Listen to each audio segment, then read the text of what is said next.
आधे घंटे के अंदर ही एक ब्लैक वैन पार्क के बाहर आकर खड़ी हो जाती है। विद्युत का मैनेजर अमृत कार से उतरकर विद्युत की माँ के पास जाकर उन्हें कार में बैठने के लिए कहता है। कार के अंदर एक बूढ़ा शख्स पहले से ही बैठा हुआ है।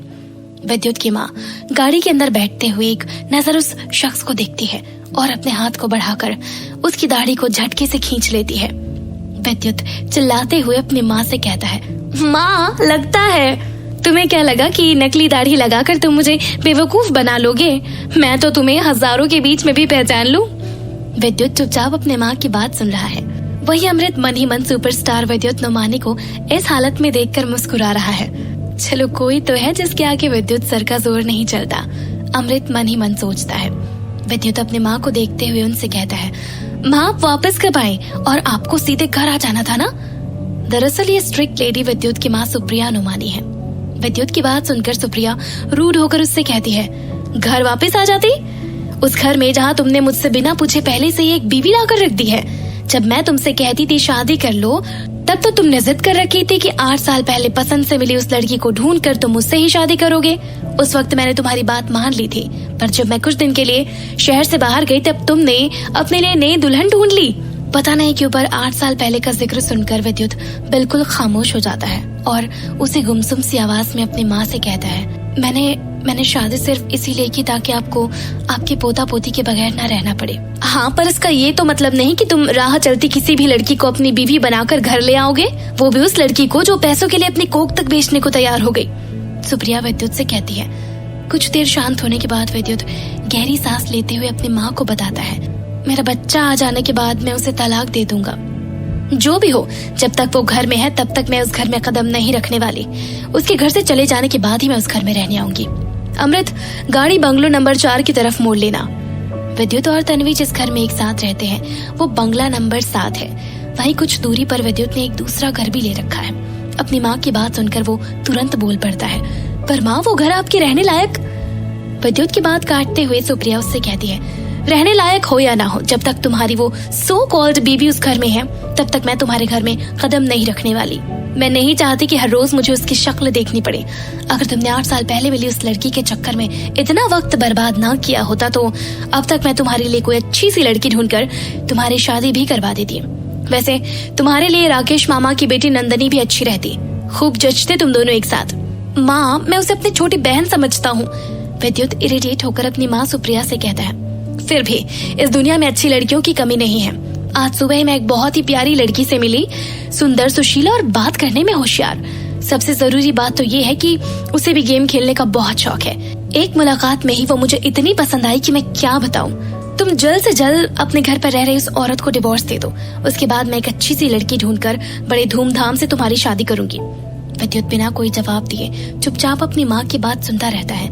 इतने में अमृत बोल पड़ता है, आंटी, क्या वाकई वो लड़की इतनी अच्छी है? क्या नाम है उसका? क्या आप मुझे उससे मिलवा सकती हैं? मैं अभी तक कुंवारा ही हूँ। ओफो, मुझे उसका नाम नहीं पता, पर मुझे वो लड़की बहुत अच्छी लगी। इतनी देर में गाड़ी बंगला नंबर 4 पर जाकर रुक जाती है। कार से उतरकर सुप्रिया घर के अंदर चली जाती है। विद्युत अपने केयरटेकर मारिया को फोन करके उनसे कहता है, आंटी मारिया, फौरन कुछ नौकरों को बंगलो नंबर 4 पर भेज दीजिए। विद्युत के फोन रखते ही उसकी नजर अमृत पर पड़ती है। अमृत कंफ्यूज्ड होकर विद्युत को देख रहा होता है। विद्युत सर, मैं समझ गया कि वास्तव में मिस तन्वी ही आपका ट्रू लव है। उनके लिए ही आपने अपनी माँ को इस पुराने बंगले में छोड़ दिया, अमृत विद्युत से कहता है। इतना सुनते ही विद्युत गुस्से में अमृत की तरफ देखने लगता है। घबराकर अमृत अपना मुंह बंद करते हुए खिड़की से बाहर देखने लगता है। भला तन्वी के लिए मैं माँ को अकेला क्यों छोड़ूंगा? सच तो ये है कि मुझे डर है कि तन्वी को देखकर माँ नाराज ना हो जाए, विद्युत मन ही मन सोचता है। तन्वी को अपने ऑफिस में बतौर लीडर काम करते हुए 1 हफ्ता बीत चुका है। इस टाइम के दौरान वक्त कब बीत गया उसे तो कुछ भी पता नहीं चला। अपने ऑफिस का काम खत्म करके तन्वी अपना सामान पैक कर रही थी, पर घर जाने का उसका बिल्कुल भी मन नहीं है। उसे ऐसा लगता है कि अब वो विद्युत के सामने फिर कभी पहले की तरह नहीं आ पाएगी। ऑफिस की चेयर पर बैठे बैठे तन्वी ख्यालों में खो जाती है। पर मुझे डरने की क्या जरूरत है? अभी तो मुझे अंदर से काफी बेहतर महसूस हो रहा है। और जितनी नफरत मिस्टर विद्युत मुझसे करते हैं, उसे देखकर ऐसा लगता तो नहीं कि होशो हवास में वो मेरे साथ पिछली रात जैसा कुछ भी करेंगे। ये सब सोचते हुए तन्वी अपना सामान पैक करके वापस घर की तरफ चल देती है। बस से उतरने के बाद वो पार्क की तरफ चलकर आ रही है शाम के 7 बज गए हैं, जिसकी वजह से पार्क में अभी ज्यादा लोग नहीं हैं। रास्ते पर पड़े पत्थर को तन्वी अपने पैरों से किक कर ही रही होती है कि अचानक से उसे पीछे से कोई आवाज लगाता है। अरे जरा सुनो। तन्वी पलटकर पीछे देखती है। सामने से सुप्रिया एक्साइटेड होकर उसकी तरफ चली आ रही है। तन्वी को फौरन याद आता है कि ये वो ही लेडी है जो आज सुबह उसे पार्क में मिली थी गेम खेलते हुए। तन्वी चलते चलते रुक जाती है और बड़े प्यार से सुप्रिया से कहती है, hello aunty. Hello, thank God तुम वापस आ गई। मैं पिछले 3 घंटे से यहाँ तुम्हारा इंतजार कर रही थी। सुप्रिया तन्वी से कहती है, पर आप मेरा इंतजार क्यों कर रही थी? तन्वी कंफ्यूज होकर सुप्रिया से पूछती है। सुप्रिया मुस्कुराते हुए तन्वी से कहती है, घबराओ नहीं, मैं तुम्हारा इंतजार इसीलिए कर रही थी ताकि तुम मुझे अपने गेम की टेक्निक्स बता सको। प्लीज क्या तुम मुझे भी अपने गेम की स्ट्रेटजीज बताओगी? तन्वी के पास सुप्रिया की उस बात का कोई जवाब नहीं होता। उसके एक्सप्रेशंस को चेंज होता देखकर सुप्रिया को एहसास होता है कि शायद उसने अपने एक्साइटमेंट से तन्वी को डरा दिया है।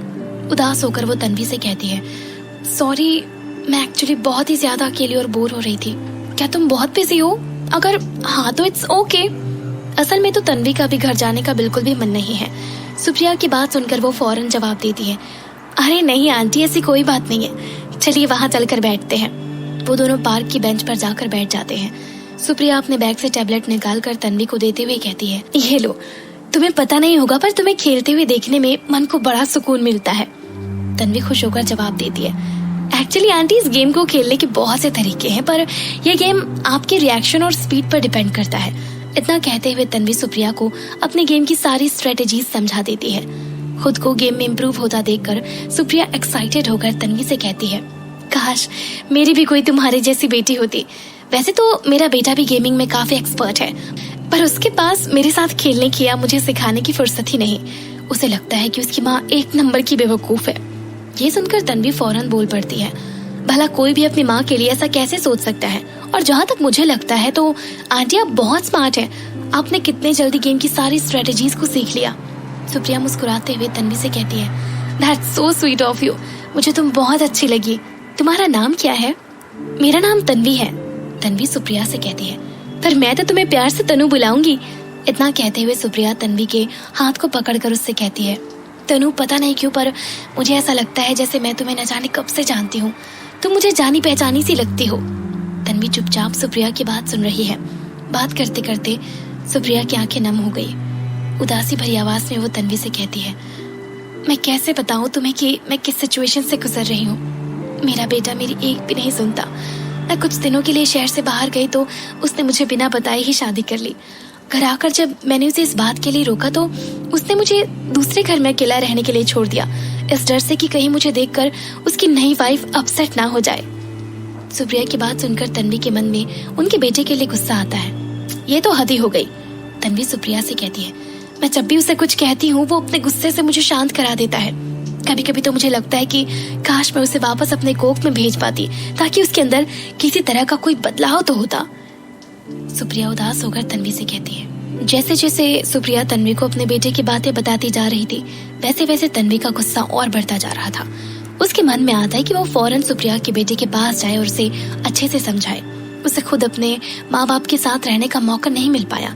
ऐसे में कोई भी इंसान जब अपने माँ बाप के साथ इस तरह से बिहेव करता है तब ये बात तन्वी को बिल्कुल बर्दाश्त नहीं होती। सुप्रिया के हाथ को पकड़कर तन्वी उनसे पूछती है, आंटी आप कहाँ रहते हो? आप भी मेरे साथ चलो, मैं आपके बेटे से बात करूंगी। मैं एक रिपोर्टर हूँ, वो मेरी बात को इग्नोर नहीं कर पाएगा। यहाँ बस इतना ही। आगे की कहानी जानने के लिए सब्सक्राइब करें पॉकेट एफएम चैनल को और बेल आइकन क्लिक करके अगले एपिसोड का नोटिफिकेशन पाएं। लेकिन आप सारे एपिसोड अभी सुनना चाहते हैं तो डाउनलोड करें हमारा pocket FM app. Link description में है, जहां आप पाएंगे इस शो के सारे एपिसोड्स और साथ ही इसके जैसे और भी बेहतरीन शोज। तो देर किस बात की, अभी डाउनलोड करें पॉकेट एफएम ऐप।